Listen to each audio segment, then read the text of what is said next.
Esta es una de esas historias que tiene muchos condimentos. Un matrimonio adulto, un matrimonio mayor, el profesional, odontólogo, conocido en el barrio, que de repente desaparece. Los vecinos creen que se mudaron. Les llama la atención que nos hayan comunicado, sobre todo porque eran muy corteses.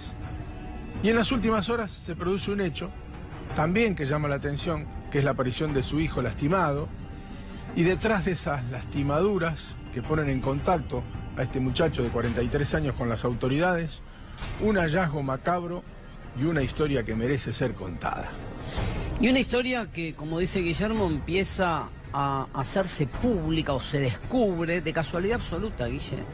De no ser porque este hombre de 43 años, Roberto Princic, de no ser porque él tuvo un accidente en la calle y fue al hospital local, tal vez jamás se hubiese hecho público la existencia de dos cadáveres de sus padres en su casa. Cuento la historia. Este hombre, Roberto Princic, 43 años, tiene un accidente en la calle, se lastima la cadera, va al hospital. En el hospital le dicen a qué pariente le podemos avisar. El único contacto que logran arrimar es un primo segundo. Cuando el primo segundo de este hombre accidentado llega al hospital, le pregunta el primo segundo al accidentado: ¿y por qué no le dijiste a tus viejos? Y ahí suelta la frase y dice: porque mis viejos están muertos en casa. A lo que, imagínate, en urgencia, van a allanar con el fiscal de Vicente López, Martín Gómez, entran y encuentran este escenario que empezamos a desglosar. Pon imagen de la casa, si tenés, Fernando, para ir corroborando cómo aparecieron las víctimas. O las víctimas, no sabemos si un delito, las personas muertas en principio. Sí, no hay, hasta ahora no hay nada que confirme que hayan sido atacados. Hasta ahora solamente no. Estaban muertos adentro de la casa conviviendo con él. Exacto. Conviviendo no, porque hay dos que están muertos, ¿no? Él conviviendo con los cuerpos. Sí. Exactamente al revés, ahí está. La mujer aparece en una habitación, porque me explicaban hoy que hay como dos sectores dentro de la propiedad divididos, ¿sí? Entonces aparece la madre, estamos hablando de María Elena Guido, de 79 años, debajo de una frazada en la cama donde dormía el hijo. Históricamente en esa cama dormía el hijo. En el cuarto de él, va. Ahí aparece ella tapada con una frazada, muerta. El forense estima, cuando revisa ese cuerpo, dice: mínimo esta muerte data 6 meses. Primera historia. El hombre aparece acostado boca abajo con las manos apoyadas. Y el médico dice data aproximada de esta muerte, la del hombre. Estamos hablando de Eugenio Princic, de 80 años, 1 año al menos. Y el forense dice que revisa los cuerpos. Un tal doctor Grimaldi dice: no hay violencia en los cuerpos, no detecto ninguna señal. No hay violencia aparente. Aparente. Sí. Autopsias que empezaron a la 1 del mediodía, vamos a esperar el resultado. Dato para preguntarnos y arrancar la historia. Nadie preguntó por este matrimonio durante 6 meses por lo menos. La mujer, si es o si se trata de muertes naturales, quedó postrada en la cama y por eso nunca más se movió, incluso con su marido muerto, porque hay una diferencia de 6 meses entre una muerte y otra. Dejaron de hacer su vida ordinaria, ir a hacer las compras, pagar los impuestos y demás, y nadie lo advirtió. No había olor, no salía olor de esa casa. Bueno, todas preguntas que se hace la investigación. Y un dato: vamos a suponer que son muertes naturales y que no hay un acto criminal y que estamos en presencia, porque el fiscal lo internó de urgencia a este hombre de 43 años con un primer diagnóstico de esquizofrenia. Vamos a suponer que esto es así, que no hay nada criminal en el medio y que estamos en presencia de un hombre que convive con los cadáveres de sus padres en un cuadro de esquizofrenia. Nos va a explicar mejor aquí la doctora qué significa la esquizofrenia. ¿Cómo sobrevivió económicamente? Y aquí hay una respuesta. ¿Tenían dinero los padres?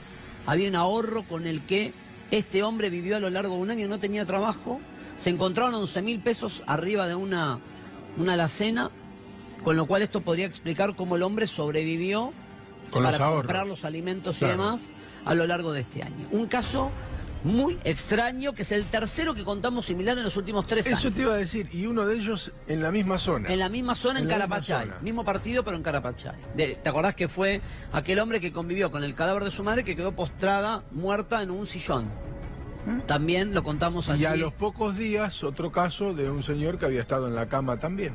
Por No eso. sé si te acordás que estaban los candelabros y las fotos que nosotros mostramos en el programa, que eran muy impactantes. Ahora, Blanca, ¿cómo alguien, vamos a suponer que murieron al mismo tiempo? 6 meses uno, un Y año si el hay otro. 6 meses de diferencia, todavía es más inexplicable, inquieto. más inexplicable Es peor. aún. Pero bueno, ¿solamente una esquizofrenia puede llevar a alguien a vivir con sus padres muertos o con un familiar muerto? Hola. En realidad solamente una psicosis, ¿sí? Y yo creo que es indudable que es una esquizofrenia. Bueno, la esquizofrenia ya más o menos todos saben lo que es. Es un trastorno psiquiátrico mayor, de inicio aproximado en la adolescencia. Hay una fractura yoica, o sea, de repente al individuo se le hace inconciliable la realidad, ¿sí?, que vive, y arma otra. Ahí aparece los delirios, las alucinaciones, evoluciona por brotes, ¿sí?, que son las descompensaciones. Cada brote deja un deterioro. Bueno, esto más o menos como para que la gente recuerde lo que es una esquizofrenia. Hay muchos tipos de esquizofrenia, y la que aparece a esta temprana edad es la antes llamada hebefrénica o psicopática, que es la más desorganizada. Al ser más temprana es más desorganizada. Si solamente un esquizofrénico, y probablemente sí. ¿Y cómo puede ser? Y bueno, yo creo que los podría remitir a todos a la famosa película de Hitchcock, ¿no? Psicosis. Y hay una serie en Netflix que es Bates Motel, que es pero ilustrativa al máximo, porque cuenta la relación de una madre altamente esquizofrenizante y un hijo que es víctima de esta madre, cómo se va disociando. Obviamente que la madre no es la culpable de cada persona que hace una esquizofrenia. Hay un montón de variables a tener en cuenta. Pero acá en un caso como esto, lo que llama la atención es la diferencia temporal, que es lo que decía Mauro, ¿no? O sea, 6 meses. 6 meses de diferencia entre una muerte y la otra. Olor tiene que haber habido, es imposible que no haya habido olor. Yo me pregunto, ¿esta madre no estaría también psicótica?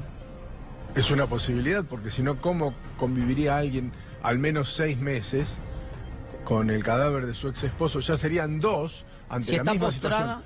Salvo que, Pero de como dice alguna Mauro, manera esté postrada. haces algo como no para... sabemos qué tenía, porque ahora el fiscal secuestró documentación para ver las historias clínicas de cada uno. Él tenía problemas cardíacos y de ella están buscando a ver si tenía algún problema.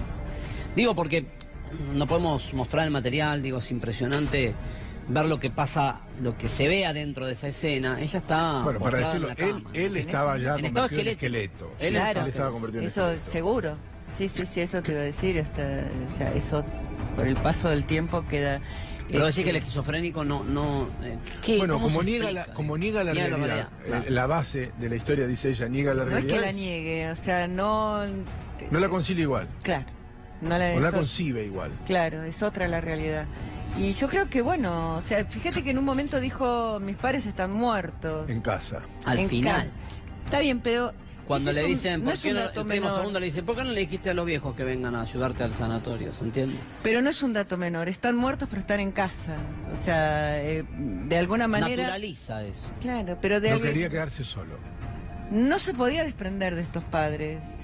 Es una cosa de simbiosis tan grande que, bueno, evidentemente no podía elaborar esto de decir, bueno, se murió, le hago un servicio o lo que fuere, lo entierro, no sé, lo cremo, o sea, Sí, se fue murió. como- fue como que él Esto dijo, es lo sigo mi pasa. vida, sigo mi No, vida, acá está están. acá. O sea, yo lo que pregunto es, ¿este chico, este hombre vivía con ellos? Sí. Sí.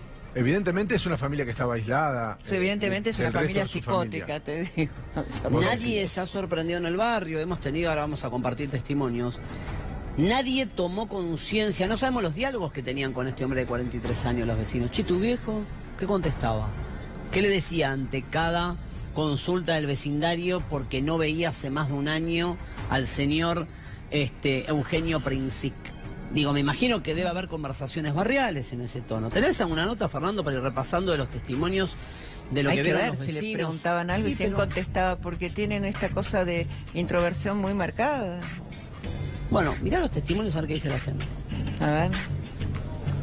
siempre de vez en cuando salía a hacer algunos mandados, algunas compras, pero... ¿Presentaba conductas así extrañas, digamos? Y demostraba condiciones extrañas, y de hecho, bueno, yo un día ingresando el vehículo de noche, se había cortado la luz en el barrio y él estaba en la calle y, bueno, se me paró enfrente del vehículo en una actitud un poco intimidatoria, que la verdad que me quedé medio choqueado.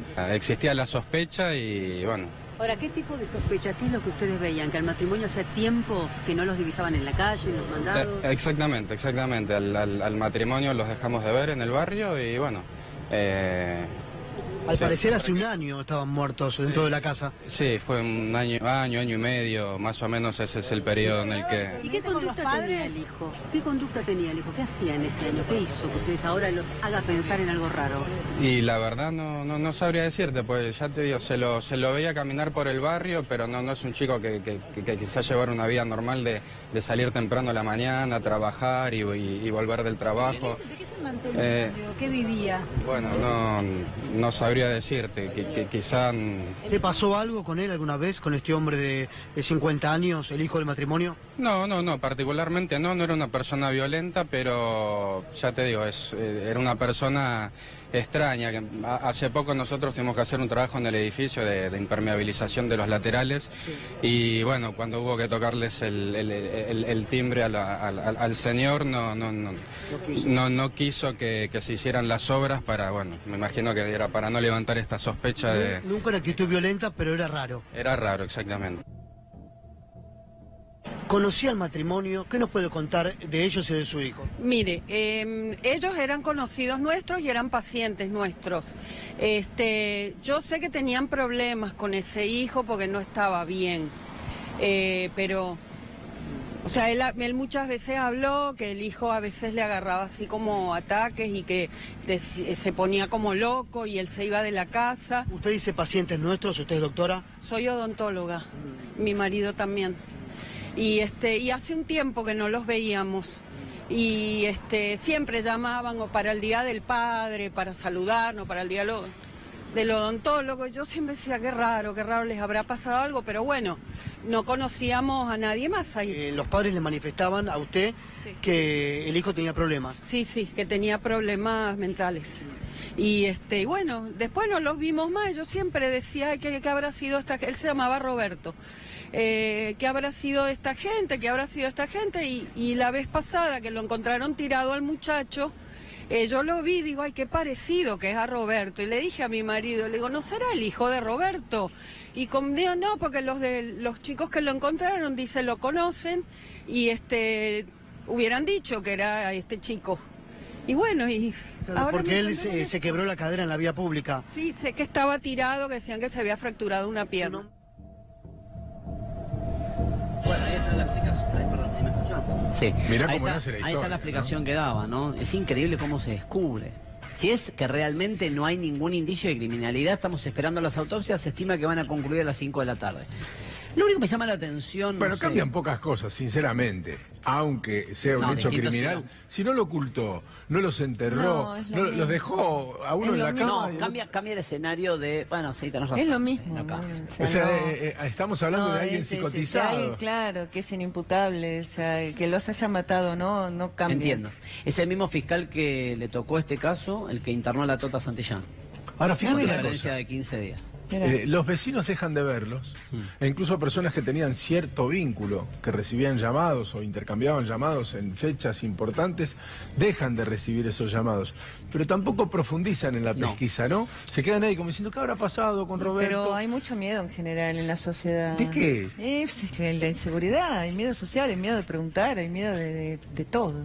O sea, la gente no es como... No se mete tanto, ¿no? Tal cual, uno no es piensa participativa. Yo pensaba lo mismo, uno piensa que si vos vivís en un barrio, sobre todo barrios estamos hablando, ¿no?